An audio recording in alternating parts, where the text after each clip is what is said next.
Ik ben heel goed voorbereid, Matthijs. Oh ja? Heel lijst. Oh, ik heb helemaal niks voorbereid. Nee hoor. Gewoon... Maar het moet wel leuk worden. Aan tafel zometeen 2 creatieve ego's. Cineast Ater de Jong leerde als broekie van 22 het vak Ja, dat is van de waar. godvader van de Nederlandse film, Matthijs van Dat Heijn. was je toen nog niet, Matthijs. Maar hun samenwerking kwam vorig jaar abrupt een einde. Ze kregen ruzie over de filmrechten van het boek De Ontdekking van de Hemel van Harry Mulisch. Of zit het dieper? Hedenavond in de worsteling. Nou, dan kunnen we wel iets Ja, op zeggen. ja. Nu mag jij eerst, Matthijs.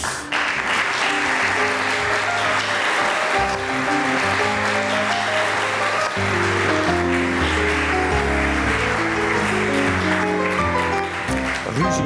Goedenavond, zeg ik dan eerst altijd nog, voordat wij ruzie gaan maken. Goedenavond, van harte welkom bij De Worsteling, het dagelijkse programma over karakters en conflicten, inderdaad. We zitten vanavond in de wereld van de film. Ater de Jong, bekend van films als regisseur Brandende Liefde, Vlucht Regenwulpen. Producent van Left Luggage, ik noem maar wat. En al prachtig aangekondigd Matthijs van Heiningen, de godfather van de Nederlandse film. Hoe was het net in de lift om met hem te staan? Het was heel prettig eigenlijk, want we hoorden die stem. Want ik wist niet zo goed wat ik moest zeggen. Maar nu hoef ik ook niks te zeggen. Viel het mee? Maar het is niet waar, want Matthijs was toen nog niet de godvader natuurlijk. Dat is hij geworden. Ja. Maar Toen Ater begon. Toen ik begon was Matthijs de godvader nog niet. Nou ja, hij is bij mij begonnen en heeft toen naar Fons Rademaker. Ik bedoel, altijd dat wat ik dan eigenlijk haat in hem, dat opportunisme. Kijken waar zitten de beste mogelijkheden. Dat moet een regisseur ook wel hebben hoor. Dat hoort erbij, want anders gebeurt er helemaal niks. Maar het is dat ambivalente wat een producent altijd tegenover een regisseur heeft. Eigenlijk haat hij hem. Ja. Maar goed, u bent zelf producent, dus u precies. weet hoe dat werkt. Ja, Ja. goed. Dus ik zit met 2 opportunisten aan tafel. Tja, nou, ik denk het wel, ja. Wanneer dacht u het gaat niet goed? Nou, ik weet, het is voor mij is er een verandering gekomen na of tijdens misschien All Men Are Mortal. Dus in het begin was Matthijs ontzettend open en stimulerend naar zijn regisseurs toe.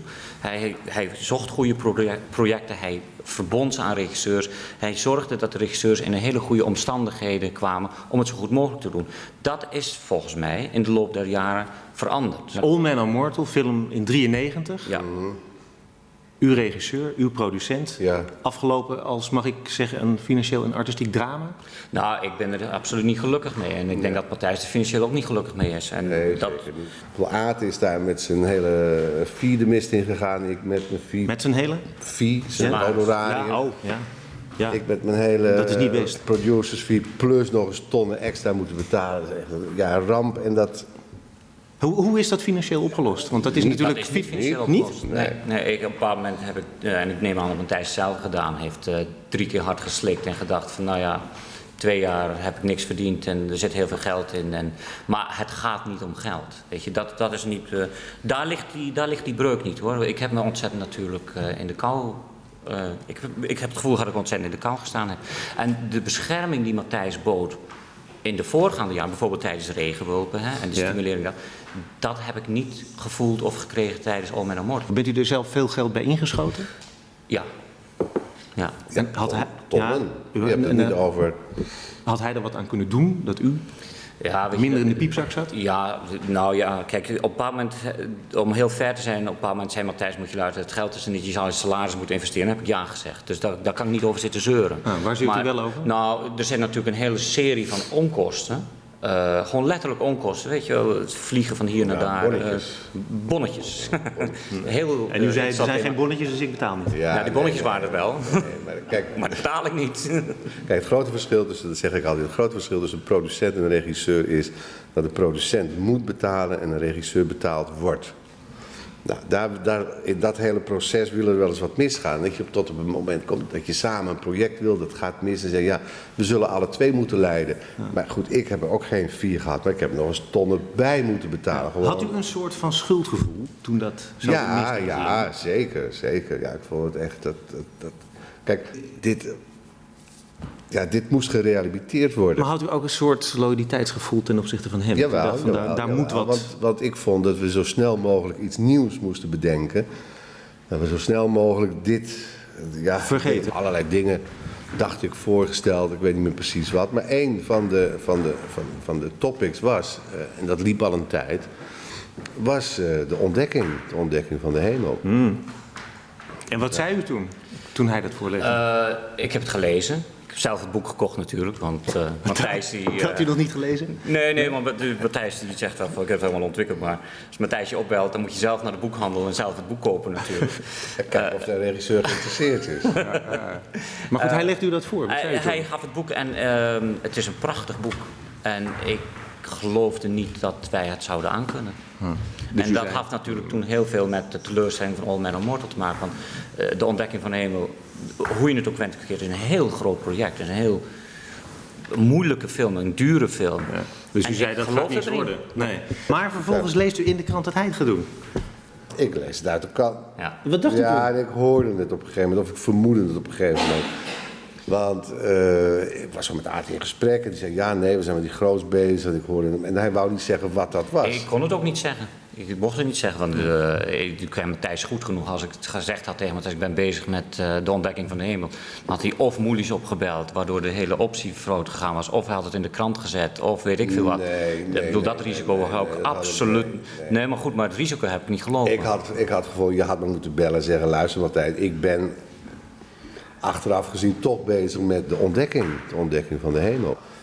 Maar wat er natuurlijk wel een beetje achter zit, dat mag je niet vergeten. Want Matthijs zegt het nou allemaal wel zo, maar ik mocht er niks over zeggen. Ik mocht er contractueel, zolang het niet rond was, niks over zeggen. Ja, maar Ik vind dat je dat niet doet, zeker dat je na zoveel jaar zegt, luister, ben je er nog mee bezig? Wil je het nog? Heb je een optie? Nee? Nou, Maar ik wist dat je geen optie had. nee, maar Want goed, dat had je toch... heeft de uitgever me wel verteld. Ja, maar dat had je gewoon kunnen zeggen. Ik bedoel, natuurlijk, het is allemaal, het klopt allemaal, het mag allemaal. Ik heb ook wel eens een boek achter iemands rug omgekocht. En ik heb ook wel eens... Dus u weet eigenlijk hoe het werkt? Ja, maar hier is niks achter de rug gebeurd. Hè? We zijn naar de uitgever toegestapt en zeggen, kunnen we de rechten krijgen? Moelis wou in eerste instantie niet, want hij wou het internationaal. Nou, die zekerheid heb ik hem kunnen geven. Het heeft ons 1,5 jaar geduurd om hem te overtuigen. Des te erger. Ja, En ik sprak hem daar steeds over. Maar, Ja, maar ik- maar dat, ja, maar- ik vind het gewoon lullig van Aart dat hij het op die manier gedaan heeft. Dat is- Maar heeft het er ook mee te maken dat dit, de film, wat we hadden het net over, had moeten zijn, het project had kunnen zijn, waarmee u weer een beetje Ja. samen iets had kunnen doen? Ja, dat had het zeker Dan is het moeten misschien worden. wel lullig. Nou, nee, dat is helemaal niet leuk, want ik geloof dat dat geen optie meer is. Ik geloof dat... Nee, iets samen doen is geen optie ik geloof- Ja, ik vond hem ook verraden. Want ik had het een paar keer aangegeven. Ik dacht, toen ik hem erover probeerde uit te horen, van, zei, ja, ik ben met een groot project bezig, internationaal. Dacht ik, was het nou... Dan ga je alles na, hè? Dan denk je, wat zou dat.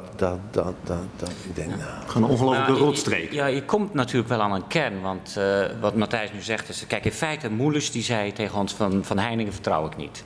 En daar wil ik het absoluut niet meer doen. Want die heeft recht wil elkaar. Er waren een paar anderen, die wou die ook niet doen. Pardon, van Heiningen vertrouw ik niet? Ja.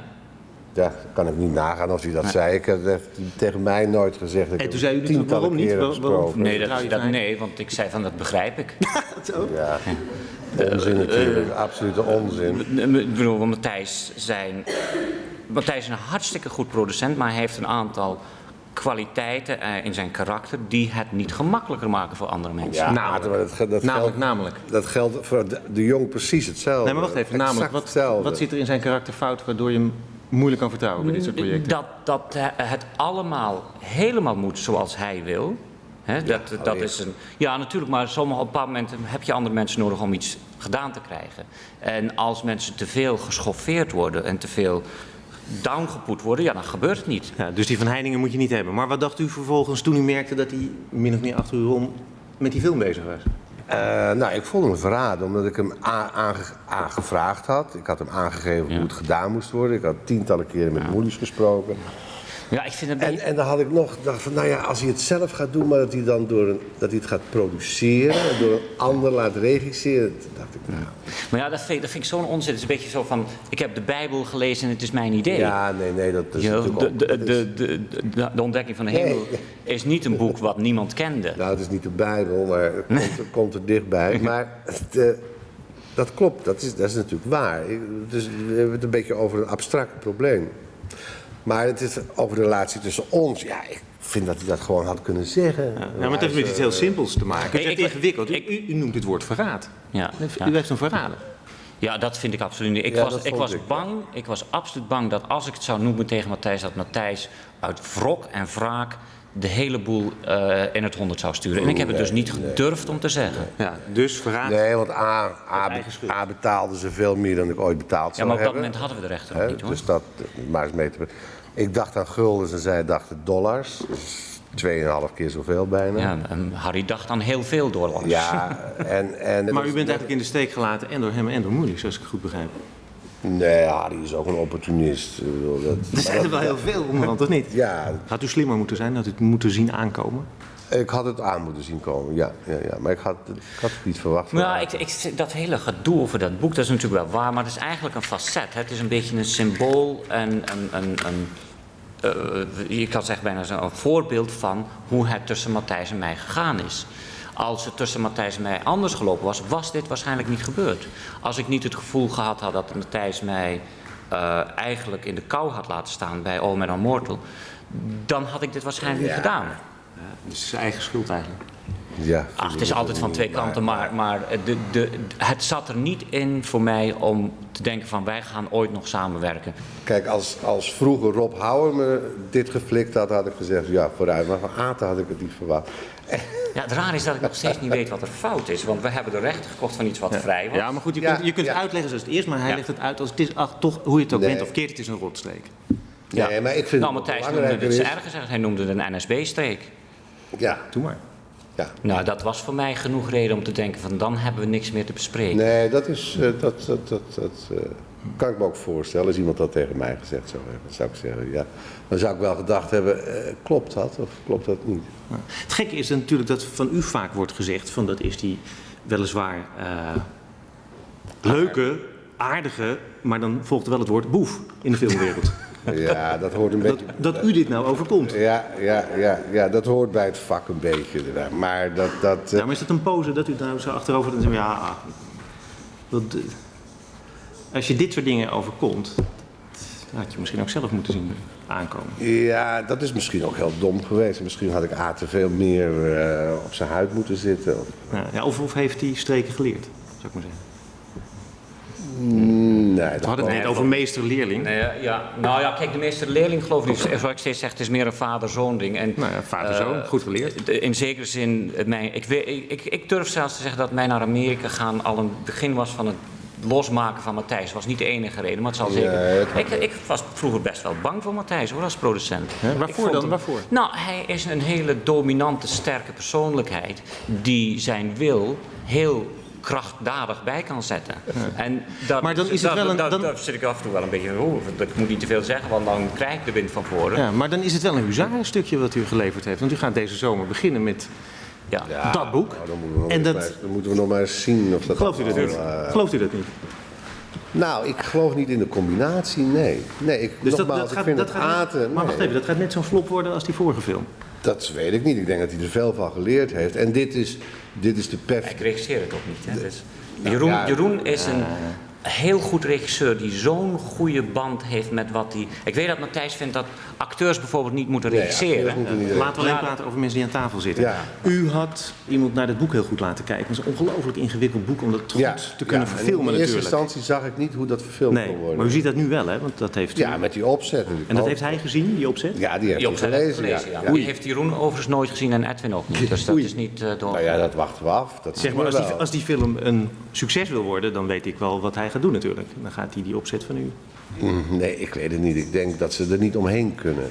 Dat is eigenlijk de enige manier waarop het gedaan kan worden. Ik moet je zeggen, ik weet niet eens meer wat die opzet is. Jawel, dat is gewoon in je achterhoofd blijven hangen. Zoals ik me herinner, heeft hij een samenvatting gemaakt van het boek. Nee, het was een hele aardige uittrekking. Nee. In ieder geval, de andere mensen hebben hem niet gezien. En Ik maak me daar geen zorgen over. Matthijs zegt ook steeds van ik heb zoveel erin gestopt en zoveel. Nee, Nou, helemaal niet. Ik heb er veel tijd in gestopt. En veel, maar ja, goed, dat is Moelis nogmaals die erover beslist. En haar, ja, die... Kan uiteindelijk natuurlijk ook zo geweest zijn. Het Moelis heeft gezegd, ik wil met de Jong, Ja, die van Heiningen. maar zo is het ook gegaan. Dat geloof ik onderhand wel. Het staat zelfs in het contract dat er geen andere mensen aan mee mogen werken. Want Matthijs zei op een bepaald moment toen hij het vermoedde van zullen we het niet samen doen, zullen we het samen co-produceren. En dat kon niet. Dat kon absoluut niet. Dat is zuur. Nee, dat is niet zuur. Dat is de laatste mogelijkheid om uit hem te krijgen waar hij mee bezig Ja, toen was. heb ik het nog niet verteld wat het was. Nee. Hoor. Maar, Is die angst een beetje voorbij voor Van Heiningen? U zei net van, ik was vroeger best wel bang. ik was vroeger absoluut bang van nee, nu niet. Nee, dat is absoluut niet. Dat kan ik me niet voorstellen. De zoon heeft zich ontworsteld van de vader. Ja. Beetje Oedipus. Want waarvoor was u vroeger dan letterlijk bang? Wat boezemde u Eerlijk gezegd gewoon fysiek, want ik weet dat Matthijs wel eens interviews deed. En dan was hij het met iemand oneens en dan trekt hij hem zo over de tafel heen. En, Ja, ik sla wel eens interviewers en... slaan? Doe maar. Ja, dit is gewoon... dat is het enige verweer wat je nog hebt op een bepaald... En zeker in live-uitzendingen. Dat is de enige En hoe ging het op de filmset dan? Want daar zijn ook dingen gebeurd. Matthijs komt niet vaak op een film zetten, behalve als de lunch er is. Dan is hij er altijd. Dan komt hij altijd lang. Maar kijk, Matthijs heeft een paar hele goede kanten als producent. Of had dat althans zeker. Want nu ben ik daar een beetje uit natuurlijk. Dat weet ik niet zo goed meer. En hij had een paar hele vervelende kanten. Bijvoorbeeld Matthijs' zijn betalingsgedrag is notoire slecht. Vertel eens. Nee, maar... Nou, vertel eens. De betalings. Ja. Nou, gewoon mensen sturen rekeningen. Ze worden heel lang niet betaald. Iedereen bij mij werd altijd betaald, behalve als het een project wat financiële problemen had, wat later, maar en dat kan je van weinig producenten zeggen. Maar u heeft het zelf meegemaakt, gewoon er werd niet betaald. Ik heb het absoluut meegemaakt, ja. Behalve dan met All Men Are Mortal, al zijn geld altijd gekregen. Nee, kijk, dat kan ik niet ontkennen, maar er is natuurlijk... Zit hij nou te jokken of niet? Nee, hij zit, wat Matthijs nu zegt dit klopt, voorbeeld, maar er zit een verschil tussen wanneer je iets krijgt en wanneer je er recht op hebt. Nee, maar er is al een tijdje ga je tussen, traag betalen.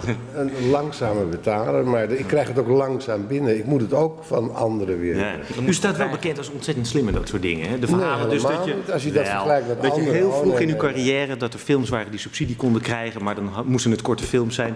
En dan knipt u gewoon Zo zijn al die een film in 4 delen. En dan krijg je toch subsidie. Precies, zo zijn al die regisseurs begonnen.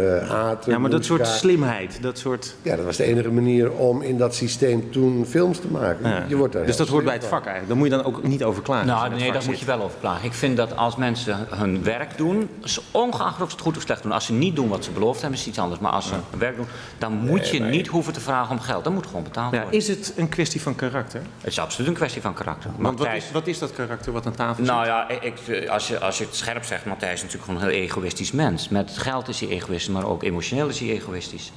Ik bedoel, het is in feite allemaal... Matthijs is bijvoorbeeld niet gul met complimenten. Ik kan me niet... Dit is de meeste complimenten die ik ooit Dat zou hij als de beste moeten begrijpen. Ja, dat is ook zo. Iemand doet zijn werk, wordt daarvoor betaald, krijgt op tijd zijn Nee, geld. wacht even. Egoïstisch. Emotioneel egoïstisch. Letterlijk Ja, egoïstisch. vind ik niet. Ik bedoel, maar... Nee, maar kijk... Maar geef er eens een voorbeeld van.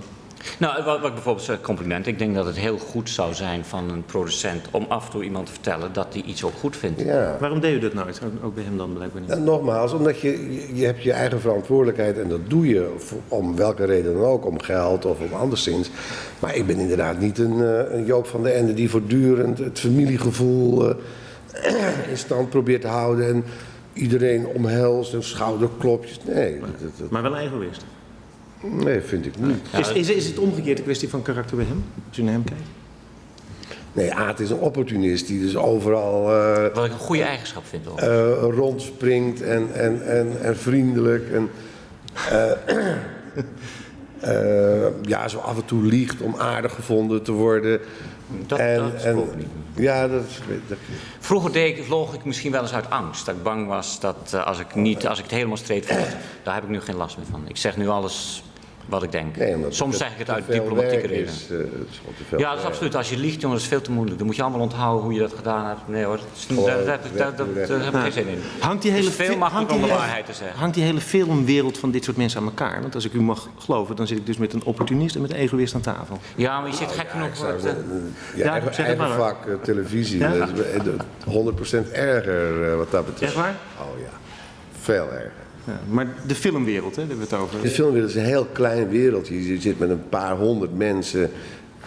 Met vrij weinig geld moet je zien dat je nog iets van je dromen verwezenlijkt. Dus het is totaal anders. En er is ook maar één auteur die zo'n boek schrijft als De Ontdekking van de Hemel. Dus ja, het is niet dat er nog 10 zijn. Is het tijdperk van Heiningen een beetje voorbij?